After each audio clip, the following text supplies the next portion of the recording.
Hi, this is Nancy from A Crone's Intuition. Welcome to my channel. If you're brand new, I hope that you will subscribe and return. And if you've been here before, thanks for coming back. It's so wonderful to be a part of this collaboration of the 28 Days of the Moon that was the brainchild of Maha from Maha's Treasure Box, and also collaborated with Amber Ton from Lavender Moon. And I don't know much about astrology, but I love the moon, and I always have. And this is my reminiscing of my years of mooning, and all those years. Even as a child, I was drawn to the moon. There's just something magical about it. And a full moon, I mean, it is absolutely glorious, isn't it? And I have memories as a child of playing out in the summertime and looking up and seeing the moon in all of its phases, and just how enchanted I was with it. You know, it's always there. It's always been there. And well, the sun has too, but you can't really look at the sun like you can the moon. And a full moon, oh my goodness. I have memories of seeing the full moon rise over the Ohio River and over the ocean, the Pacific Ocean and the Atlantic Ocean when I were living on both sides of the country.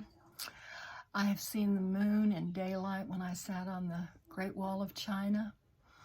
And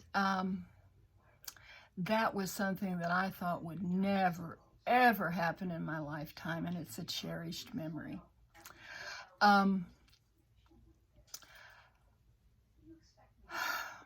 Where to begin? Let's see. I don't know much about astrology, but I do know the time of my birth, the exact time, and my sun sign is Taurus and my moon sign is Aries. And I think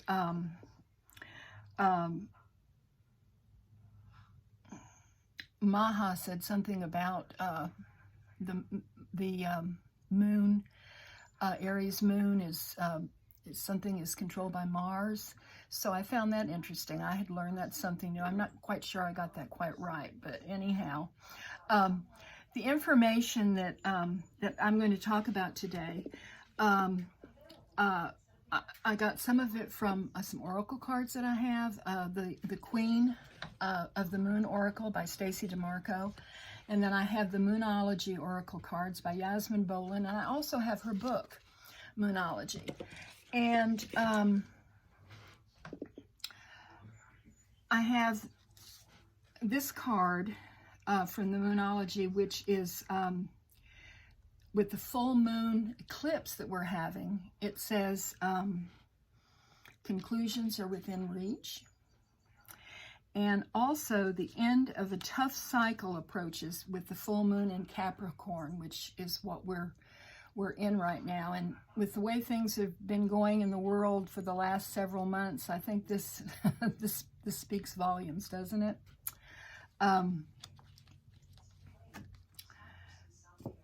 The other full moon card that I have is Surrender to the Divine.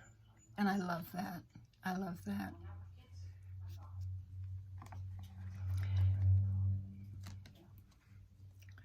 And Stacy Demarco's card for the full moon is Power. And I just think this is a beautiful, beautiful card. And I wanted to read what she has in her book about the full moon. It says, step into your true power. Shine brightly. Do not hide who and what you are. The time is right to attract big things for yourself. Ancestral energy is important. Open your mind to large possibilities. Big magic can be wrought. Big magic can be wrought. And what I do when the moon is full is I take my crystals out and put them under the full moon and cleanse them.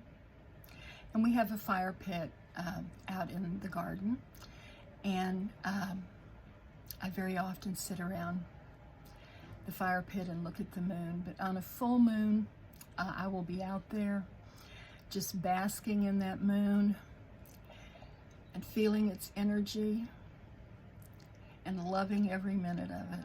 I'll have my shoes off and my toes in the grass and the dirt, grounding myself and being just so thankful for every moment of that beautiful, beautiful moon.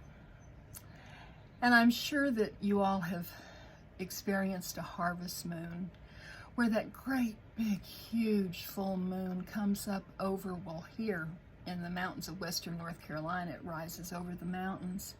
And it is the most glorious, glorious sight, and it truly does look magical. I also find that when I'm out under a full moon, I love to meditate. And I think about what the last month has wrought, and my intentions that were set with the new moon, how I did with them, what I still need to work on. And I'm very thankful that I have this time every month to be introspective and to really go within myself and learn more about myself. And I feel that the moon is my friend in this. And like I said, it's that beautiful, beautiful constant. And I think about how it's always been there, and people from just thousands of years ago have looked up at that same moon. And when I'm long gone, there'll be other people hopefully looking up at that moon and thinking how beautiful it is. And it's just such a spiritual experience. When I'm meditating, I like to focus on my breath and just live in that moment and embrace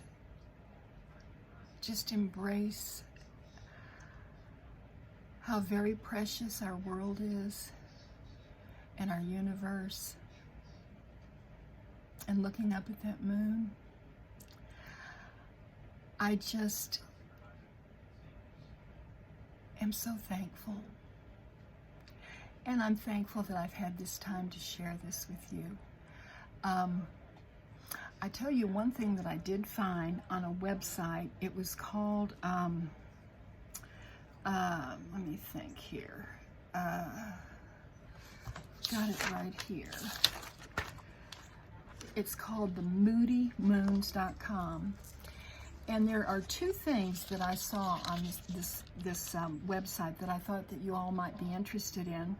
One is a recipe for the sacred rose moon milk.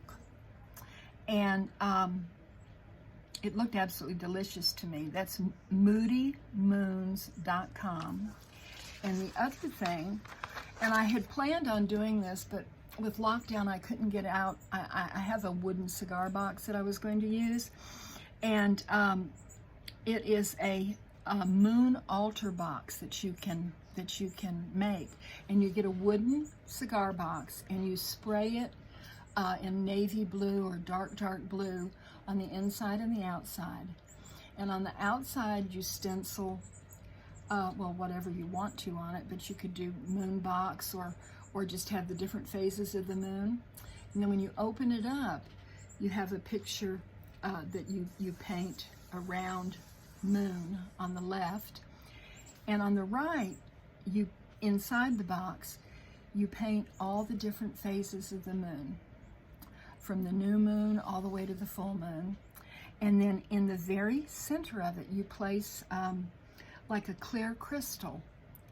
And you use this in your monthly moon devotions to point to which phase of the moon it is that you're in during the month, and kind of keeps you aware of what's going on up in the sky when you're inside.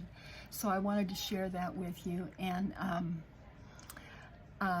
thank you so much for coming by. Once again, this is Nancy at A Crone's Intuition, and happy mooning.